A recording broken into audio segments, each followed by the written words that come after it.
Hello, this is D and I'm back with another video, and today we got a bunch of PlayStation stories to discuss. Now, I haven't done a video in about a week and I've just been taking some time off, enjoying all the great games that are out there now. Battlefield 6 is fantastic, and my game right now of choice is Arc Raiders. So today we're gonna have some of that footage playing throughout the video. Now, let's just get into it. Now, Sony has announced that cloud streaming has officially arrived on the PlayStation Portal. Now, PlayStation Plus Premium members can now stream thousands of digital PlayStation 5 games, hundreds of games from the PlayStation Plus game catalog. It has a redesigned UI, new home screen, search, etc., 3D audio, game invitations, plus more. Now, when I looked at the list of games that are actually available to play on the portal via their PlayStation Plus Premium member service and all the cloud games, whatever, it's about 2,804 games. Now, that is a heck of a lot of games to play. Now, I was under the impression that this was available in the beta because I believe I did see it pop up on my PlayStation. Nonetheless, this is going out, I guess, officially. So right now, if you own a PlayStation Portal, download this update and you'll be able to enjoy cloud gaming on your Portal device. Now, I'm just going to read a little bit of the PlayStation blog's update on the cloud streaming officially arriving on the PlayStation Portal.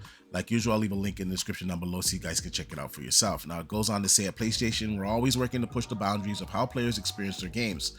Since the PlayStation Portal Remote Player first launched back in November 2023, we've continued to evolve the device with updates like enhanced public Wi-Fi support and UX improvements. Last year, we also introduced the cloud streaming beta, which allowed PlayStation Plus Premium members to access the select PlayStation 5 games from the PlayStation Plus games catalog and classic catalog via cloud streaming without needing to connect a PlayStation 5 console through remote play. So I was correct there. It did make an appearance on there before because I did see it on my PlayStation. So they had it in beta, but now it's available to everybody. Now, they go on to say that today we're excited to share the PlayStation 5 Portal is receiving one of its biggest updates yet, starting on November 1st at 6 p.m. November 6th at 2 a.m. Cloud streaming for PlayStation 5 games officially launches on the PlayStation Portal for PlayStation Plus Premium members, along with a variety of new features that enhance how to play the games. Now, cloud streaming from the PlayStation games in your library. PlayStation Plus Premium members can now stream select digital PlayStation 5 games from their own library. At launch, thousands of PlayStation games support cloud streaming, including blockbusters such as Astrobot, Borderlands 4, Final Fantasy. You can see the list here, Ghosts of Utah, Grand Theft Auto, Resident Evil 4. In addition to hundreds of compatible games from the PlayStation Plus game catalog and classic catalog, including Cyberpunk, God of War, Ragnarok, Hogwarts, Sword of Sea, etc. Now, for a full list of streamable games, click here. Now, I believe someone did do the numbers. Now, I thought the number was around 2,804, but it's actually 2,845 games that you can play on your PlayStation Portal, and that is starting today. Now, that is pretty good news, and it's very interesting because, you know, the Xbox gamers out there, they're saying that their Asus ROG Ally is an Xbox, and how is this a PlayStation when it's streaming games just like the Asus ROG Ally? Now, first of all, this is a PlayStation device. This is made by PlayStation, and it plays only your PlayStation 5 games that are available on that console. It doesn't play anything else. It doesn't play any Steam games. It doesn't play any PC storefront games. It only plays games that are available on the PlayStation 5 console. In addition to that, it is made by Sony. This is a PlayStation device. It is made by Sony. It's not made by another company.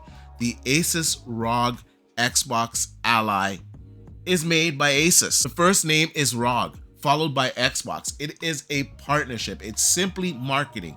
Xbox put the Xbox app on that device that gave you kind of a seamless experience when playing your PC handheld game.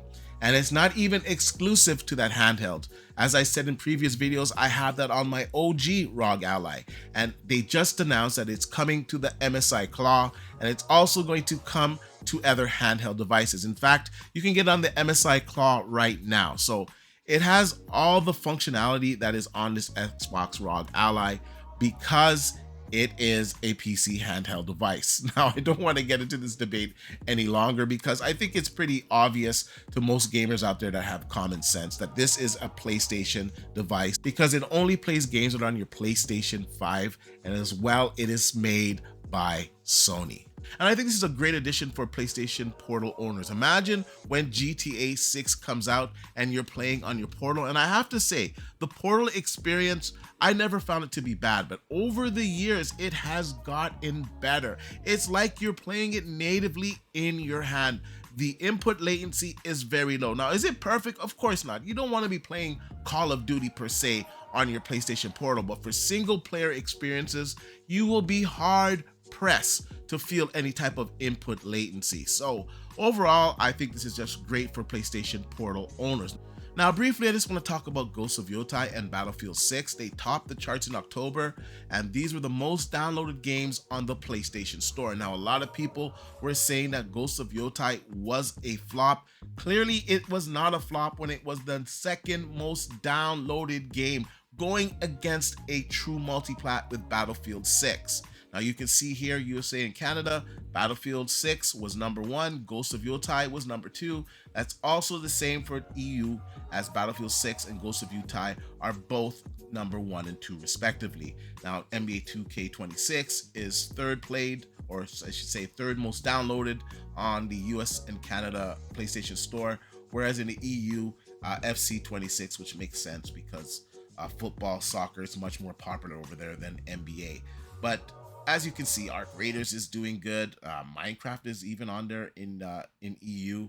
But gaming is healthy right now. So anyone saying that this game didn't sell well, it sold well, and it's actually a pretty good game. I'm playing it right now, but I gotta be honest with you, Arc Raiders has taken a lot of my game time away, even from WWE. All the spare time that I've had lately, I've been putting it into Arc Raiders and a bit of Battlefield 6. That game is also really good. So if you guys are looking for a game to get this holiday season, or to hold you through until the spring, I would say Battlefield 6 and Arc Raiders, especially if you are fans of the multiplayer experience. I think they're both fantastic games. Now let's just get to the story of the day. Sony looks like it's going to be doing Play Anywhere with PlayStation. Now, Tom Warren wasn't the actual person that broke the story. That actually goes to Zuby Tech. Now, he gets a lot of crap, but for the most part, he gets a lot of things pretty accurate. Yes, he trolls a lot of gamers, but we're dealing with the facts here. Now, another user actually had some video demonstrating the PlayStation PC crossplay banner within the PlayStation OS. Now, I don't know what language this is in. It's some other country. I don't know if this is a beta program that they're in, but this apparently looks like it's going to be a thing. Now, this is very interesting. PlayStation games on PC is nothing new. Cross-buy would indicate day and date games, because otherwise it just wouldn't make sense. Now, what games are they going to bring day and date to PC? Now, I've been saying this for quite some time, that I wish that they would bring their games to PC day and date. Now, for the obvious reasons, they don't want to do that because they feel that that will cannibalize the sales of the PlayStation 5. Now, I've always been under the impression that there are two different ecosystems. You have the PC, you have, PlayStation, you have Xbox, you have Nintendo. They're all different ecosystems. So I felt if you put your games on the PC day and date, that it wouldn't really take away too much sales from the PlayStation 5, because there's a big difference in price. If you want a good performing PC, it's going to cost you a lot more than a PlayStation 5. Now, some gamers like myself opted to get a PlayStation 5 Pro so that we could play better versions of those games at a higher fidelity and better frame rates.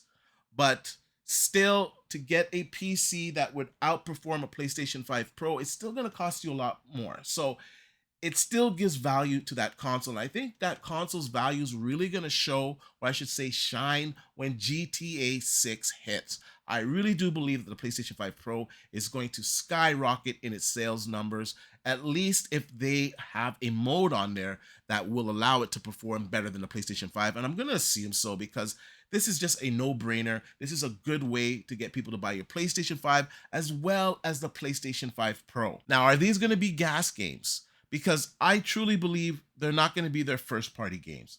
I don't think the next Wolverine is going to come out day and date. I wish it would, but I just don't see Sony doing that. So I think these are going to be gas games. I think these are going to be a select few number of games. Now, Where it gets very interesting, and we just have to be honest here, is that the next Xbox hybrid PC console, it's going to have the ability to play your PC games. So because it can play PC games, if a game is cross-buy, you buy it on PC, it's good on PlayStation, and we're going to establish that these games are going to be day and date on the PC, you can have some day and date games on that Xbox hybrid PC. Then I look at it another way. Why would Sony do this?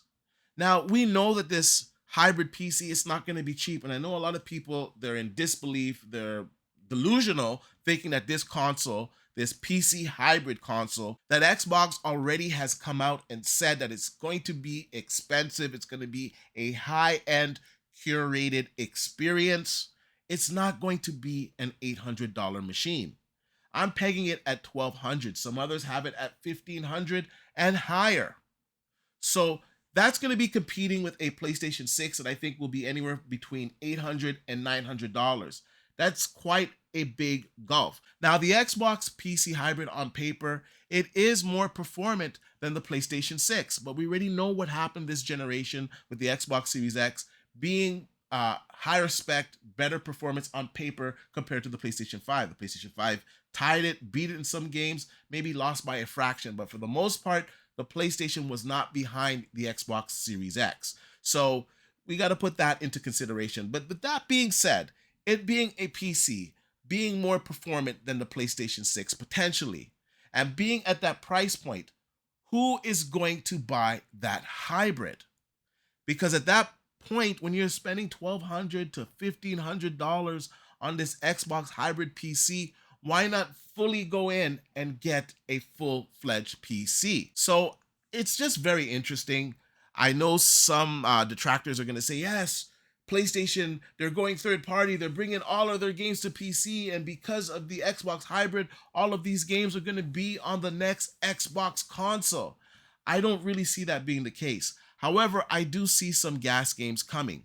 I think obviously because this is not made up. This is real. This is in their code. You can see it on the screen right now. Cross-buy, PlayStation 5, PC. Now, using common sense, cross-buy wouldn't be effective if it wasn't day and date on both of these platforms.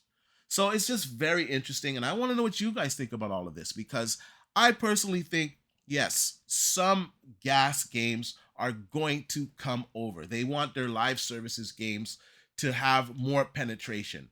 And those games coming out day and date on PC and the PlayStation platform, it does make sense. I will also say it's a pretty pro-consumer move from Sony if they are in fact going to do cross-buy. So if you buy the game on PC, you can play it on PlayStation and vice versa. I think that's also good for the consumer. So it's very, very interesting. And I just want to know what you guys think about all of this. What do you think about Ghost of Yotai? Are you playing that game? What do you think about Arc Raiders? That game is fantastic.